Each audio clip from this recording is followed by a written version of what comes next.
버드는 지금 죽음을 맞이하고 있습니다. 자신을 걱정스럽게 바라보는 딸 사라의 물음에 대답을 하는 것도 너무나 힘겨운 상태 같네요. 버드는 사위 폴과 손자 트래비스의 손에 이끌려 영원한 안식을 취하기 위해 이동됩니다. 원인을 알 수 없는 전염병으로 인해 바깥에 나가거나 환자들을 대할 때 방독면이 없으면 위험해진 세상, 버드를 위해서 그리고 그들 자신을 위해서 폴은 직접 버드에게 영원한 안식을 선사합니다. 타오르는 화염이 그의 지친 영혼을 천국으로 인도해 주길 바라면서 말이죠. 하지만 할아버지의 죽음을 목도하는 경험은 고작 17살인 트래비스가 감당하긴 힘들었던 것 같네요. 트래비스는 그날 밤 잠을 뒤척이게 됩니다. 심지어 할아버지가 피를 토하는 악몽을 꾸게 됐죠. 그런데 공교롭게도 그 순간 알 수 없는 누군가 혹은 무엇인가가 그들의 집으로 침입합니다. 총을 격발하자 나타나는 낯선 남자. 폴은 먼저 그가 감염자는 아닌지 확인합니다. 그는 이곳에 온 건 자신 혼자라고 말하지만 집에 침입한 낯선 사람을 마냥 믿을 순 없는 노릇이죠. 남자를 일단 기절시킨 뒤 폴은 홀로 순찰을 나갑니다.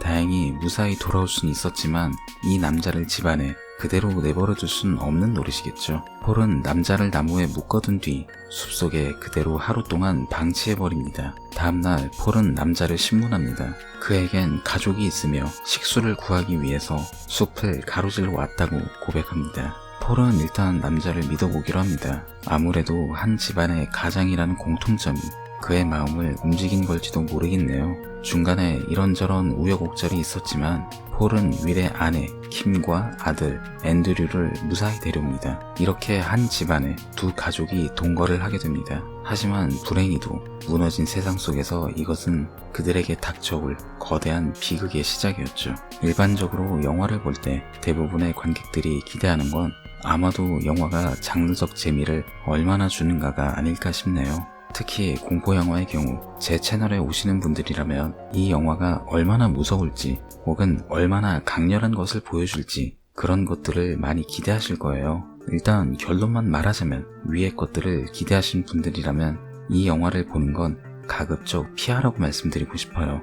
반대로 분위기로 서서히 조여오는 영화를 좋아하는 분들이라면 이 영화는 나름 흥미롭게 보실 수 있지 않을까 싶네요. 슬로우 번 호러의 명가 A24 제작사가 만든 영화 It Comes at Night은 사실 크게 무서운 영화는 아닙니다. 사람을 놀래키는 점프스퀘어는 딱히 없으며 뇌리에 강렬하게 남을 고어신도 존재하지 않죠. 어찌 보면 전형적인 공포영화를 바랬던 관객들의 기대를 아주 철저하게 배신하는 영화라고 할 수 있어요. 전염병이 세상을 한바탕 휩쓸고 갔다 라는 설정에서 아마 관객들은 생존자와 감염자의 대립 혹은 한정된 공간 안에서의 생존 경쟁 등을 떠올리기 쉽지만 이 영화에서 그런 건 전혀 등장하지 않습니다. 심지어 영화는 숲속에 무언가가 있다는 암시를 주지만 그것이 무엇인지 하나도 설명해주지 않습니다. 그저 영화의 분위기를 조성하는 하나의 장치로서 사용할 뿐이죠. 영화의 시놉시스만 보면 폴의 가족들이 공포의 근원으로 보이시죠? 하지만 정말 놀랍게도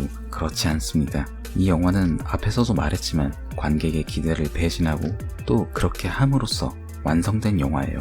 일단 영화의 제목을 한번 다시 살펴볼까요? 그것은 밤에 찾아온다 라는 제목은 대체 어떤 의미일까요? 밤, 즉 어둠이라는 존재는 호러 영화에서 일관적으로 공포가 도사리는 공간으로 그려져 왔어요. 그렇기 때문에 제목과 내용만 놓고 생각한다면 밤에 폴의 집 안으로 찾아온 윌이 문제라고 생각하기 쉽죠. 하지만 아까도 말했죠. 이 영화는 관객의 기대를 배신합니다. 이 영화를 관통하는 하나의 주제는 바로 불신입니다. 윌이 폴의 집으로 찾아온 이유는 정말 단순합니다. 그는 정말로 물을 찾으러 왔고 집 안에 불이 꺼져 있어서 단순히 빈집으로만 생각했어요. 하지만 폴은 불신의 끈을 놓지 않죠. 아들인 트래비스에게 계속 그들을 지켜보라고 합니다. 누군가에겐 폴이 너무 매정하다고 느껴질 수 있지만 폴에겐 그가 지켜야 할 가족이 있는 이상 어쩔 수 없는 일이죠. 폴은 윌과 함께 윌의 가족을 데리러 가는 와중에 숲속에서 누군가의 습격을 받게 됩니다. 살아남기 위해서 누군가의 목숨을 빼앗아야 하는 극단적 세상, 그리고 이런 세상 속에서 폴의 태도는 가장이라는 위치와 결합해 그의 행동에 정당성을 부여해주는 결과로 돌아옵니다. 그렇다면 트래비스는 어떨까요? 그는 자신의 아버지인 폴과는 정반대에 위치한 인물이에요.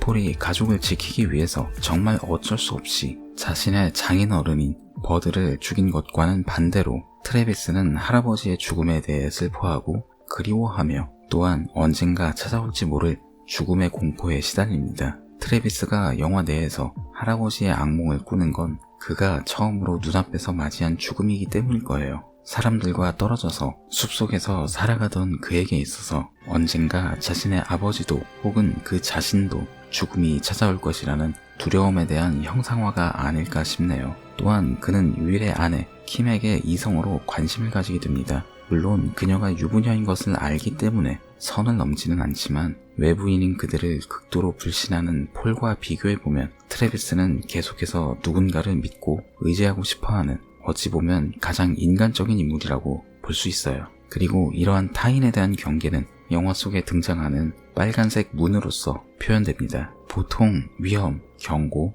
혹은 분노의 의미로서 사용되는 빨간색. 재미있는 건 폴이 윌과 처음으로 마주한 것도 바로 이 빨간색 문을 사이에 둔 상황이었죠. 트래비스의 악몽 속에서도 이 문 너머로 공포의 무언가가 존재한다는 식으로 표현됩니다. 아마 트래비스가 꿈에서 본 것은 타인에 대한 철저한 불신으로 인해 결국 괴물이 되어버린 자기 가족의 또 다른 모습이지 않을까 싶어요. 그리고 이런 복잡하고도 강렬한 감정들은 결국 그들의 미래를 자기 손으로 꺾어버리는 비극을 가져옵니다. 올해는 코로나라는 거대한 전염병이 세상을 뒤엎은 지 정확하게 3년이 되는 해입니다. 만약 코로나가 이 영화 속 현실처럼 더 심각하고 파괴적이었다면 우리의 세상도 지금의 이 영화처럼 되지 않았을까요? 그런 생각에 조금은 기분이 씁쓸해짐을 전하면서 저는 이만 오늘의 가이드 마치겠습니다. 이상 가이드 B였습니다. 감사합니다.